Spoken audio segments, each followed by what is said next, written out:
Hello friends, hopefully आप सब अच्छे होंगे। पीरियड्स, मेंजरेशन साइकिल, पता नहीं कितने सारे नाम और उतने ही सारे झंझट। झंझट क्यों कह रही हूँ, नेगेटिव नहीं बोल रही हूँ यार, बस समझाने के हिसाब से।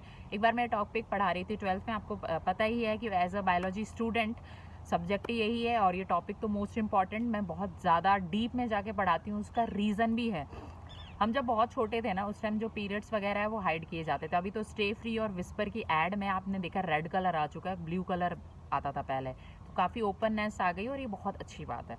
हमारी क्लास में ऐसा होता था, बाई चांस किसी को पीरियड्स हो जाते थे तो ऐसा लगता था अब कितना बड़ा पाप कर दिया है हम लोगों ने।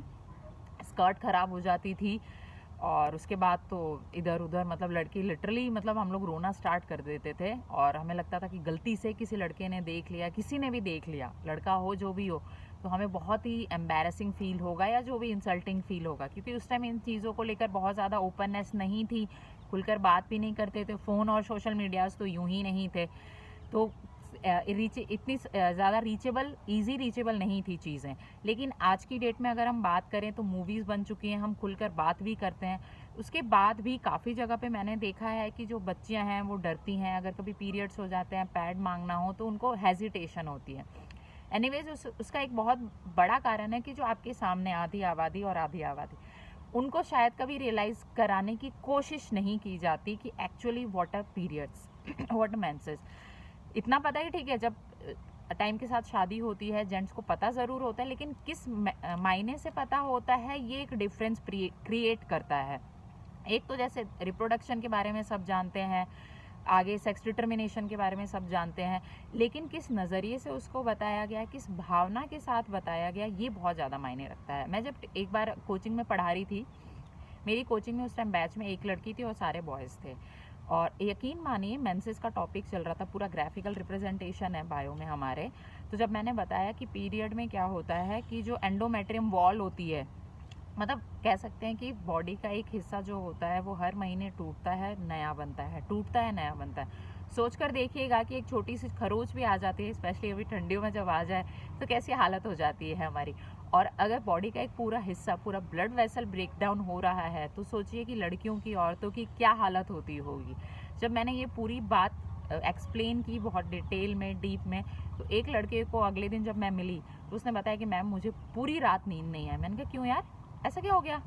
कि मैम मैं लिटरली रात भर सोच रहा था कि यार फीमेल्स कितना पेन झेल कर मतलब लाइफ को सरवाइव करती हैं, ये मेरे से मतलब। और उस टाइम भी देखिए वो पूरे दिल से बोल रहा था, उसकी आंखों में आंसू दिखाई दे रहे थे। उसे देखकर मुझे लगा काश हर आदमी को इस तरह से समझने की उसके अंदर कैपेसिटी होती, क्षमता होती, और अगर हर आदमी लड़कियों के क्रैम्प्स को, मेंजरेशन को, लेबर पेन को इतनी अच्छी तरह समझ जाता, तो जो इतने सारे क्राइम हो रहे हैं, इतनी सारी ऑब्स्टिकल्स आ रहे हैं, या इतने सारे मिसकम्युनिकेशन, मिसअंडरस्टैंडिंग्स आती हैं रिश्तों के बीच में या दो लोगों के बीच में, वो शायद कभी होती ही नहीं।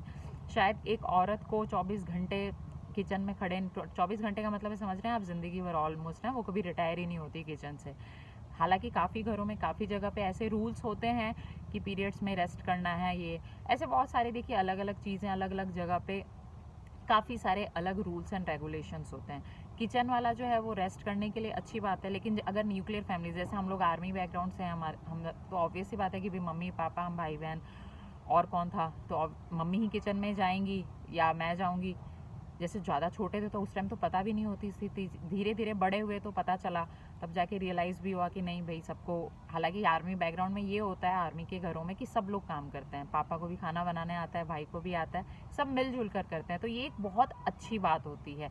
पीरियड क्रैम्प्स, मतलब मैं आपको लिटरली बता रही हूँ कि हालत ऐसी हो जाती है कितनी बार, तो सब में देखिए अलग अलग होता है, क्योंकि सबके बॉडी टाइप अलग होते हैं, सबकी हेल्थ अलग होती है, तो किसी किसी की तो हालत ये है, तो मतलब मैं अपना ही अगर बोलूँ तो ऐसा लगता है सांस ही नहीं आ रही अभी भाई, उठ मतलब उठा लो भाई, इतनी बुरी हालत हो जाती है। ऐसा चाहे गर्म पानी की बॉटल रख लो या गर्म पानी पी लो, किसी भी चीज़ से।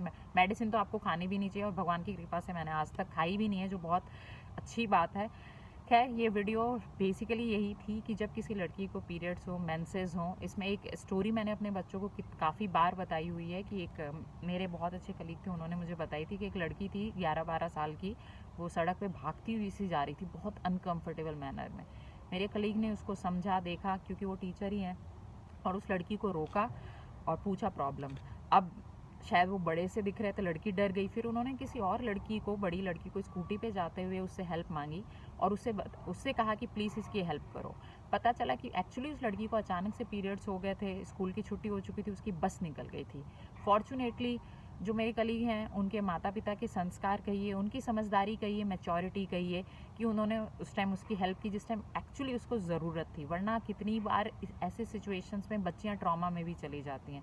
तो हम सबको ज़रूरत है इन सारी चीज़ों को समझने की। इसके बाद बहुत भी और सारे मुद्दे हैं जिसकी डिटेल वीडियो मैं ज़रूर बनाऊंगी, वरना वीडियो लंबी हो जाएगी और शायद आपको देखने में मज़ा ना आए। Take care of yourself. Thank you so much.